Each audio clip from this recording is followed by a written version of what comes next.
ఇవాళ BRS party social media చేస్తున్న అత్యుత్సాహంతో ఏం జరిగింది, బండి సంజయ్ వారి సైడ్ నుంచి వాళ్ళు ఆ ఆడపిల్ల మొత్తం వీడియోలు, ఫేసులు, ఫోటోలు మొత్తం బయట పెట్టారు.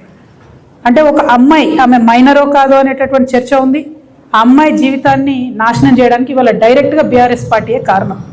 ఏం అవసరం ఉంది, అంత అత్యుత్సాహం ఏముంది? ఇష్యూ సాల్వ్ చేయనియండి. మాట్లాడుతున్నారు కదా, డెఫినెట్గా ఆడపిల్ల పక్షమే ఉంటాం. మన తెలంగాణ సమాజంలోనే అది ఉన్నది, ఆడపిల్ల పక్షమే ఉంటాం. కానీ ఇవాళ ఆడపిల్ల జీవితం నాశనం అవడానికి కారణం ఎవరు? ఎందుకు అమ్మాయి ఫోటోలు బయటికి రావాలి, అమ్మాయి వీడియోలు బయటికి రావాలి? నేను పోలీస్ శాఖ వారిని కోరుతా ఉన్నాను, ఎవరెవరైతే ఆ అమ్మాయి ఫోటోలు, వీడియోలు పోస్ట్ చేసిండ్రో ఆ సోషల్ మీడియా అకౌంట్స్ బ్లాక్ చేయండి, వారిని ఖచ్చితంగా అరెస్ట్ చేయండి.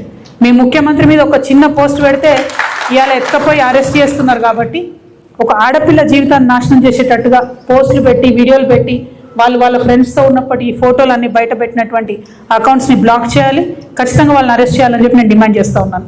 కొన్ని పార్టీల వాళ్ళు ఒక ట్వీట్ వేసేసి మొత్తం సమస్యను ఏదో పరిష్కారం చేసినాము అనేటటువంటి ఆలోచనతోని అవాకులు చెవాకులు నా మీద వాగుతున్నటువంటి సందర్భాన్ని మనం చూసినాం. ఒక ఆడపిల్ల విషయం వచ్చినప్పుడు, అది కూడా ఒక మైనర్ అమ్మాయి విషయం వచ్చినప్పుడు, సమాజంలో బాధ్యతాయుతమైనటువంటి ప్లేస్లో ఉన్న ప్రతి ఒక్కరం కూడా కొంత సంయమనం పాటించాలి.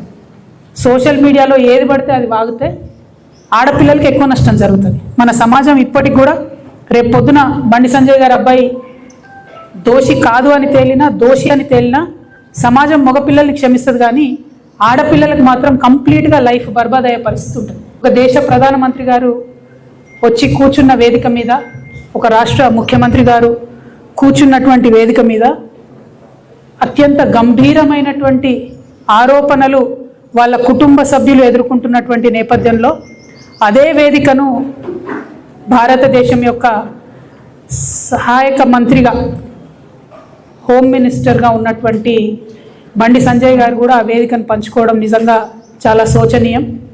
ఎందుకంటే వారి కుటుంబ సభ్యులు అత్యంత గంభీరమైనటువంటి ఆరోపణలు ఎదుర్కొంటున్నటువంటి తరుణంలో ఆ వేదికను వారంతట వారే పంచుకోకుండా ఉంటే బాగుండేది, మర్యాదగా ఉండేది. ఎందుకంటే వాళ్ళ సమాజంలో ఒక మెసేజ్ ఏమొచ్చిందంటే, ఇటువంటి రాజకీయ కుటుంబాలలో ఉన్నటువంటి వారి పిల్లలు ఏ తప్పు చేసినా సరే పోలీసులు మరి సరైనటువంటి చర్యలు తీసుకోలేని పరిస్థితి ఉంటుంది అనేటటువంటి ఒక మెసేజ్ వారు ఆ వేదికను పంచుకోవడం ద్వారా పోయింది.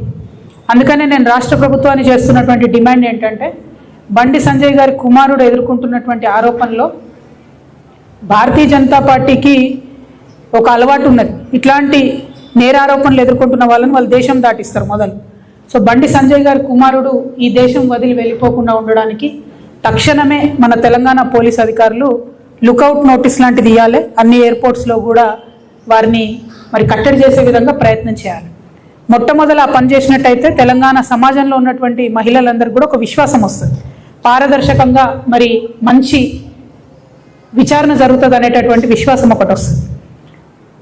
ముందు తనను కట్టడి చేసిన తర్వాత మరి అమ్మాయి వాళ్ళ మీద వీళ్ళ మీద అమ్మాయి వాళ్ళు రకరకాల కేసులు పెట్టుకున్నారు. అది కోర్టు చట్టం ఎట్లా డిసైడ్ చేస్తే అట్లా జరుగుతుంది.